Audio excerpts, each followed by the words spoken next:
স্বাস্থ্য ভাই, এইটাই ঠিক যে আমি কোনো লেখাপড়া করি নাই, কিন্তু আমি যে মোটর ডিপার্টমেন্টের মাঝে আছি, এই জায়গায় তোমার আসতে হইলে ও লেভেলের সার্টিফিকেট লাগবে।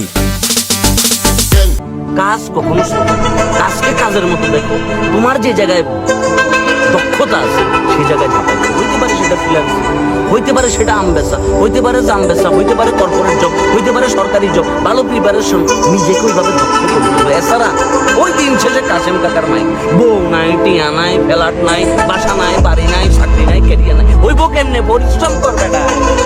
হ্যাঁ, যে জ্ঞানটা দিতেছি না, জ্ঞানটা দেওয়ার কারণে আমার কাছে টাকা চলে এসেছে।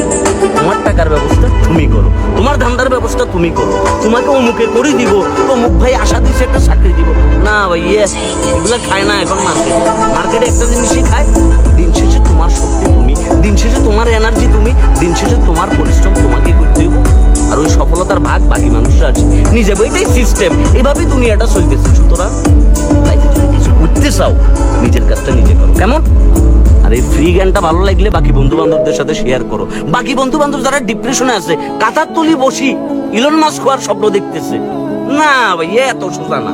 বিল Gates, Steve Jobs, Elon Musk, হ্যাঁ, কার্লোস, তারা এমনি এমনি আসে না ভাইয়া, পরিশ্রম করে এসছে।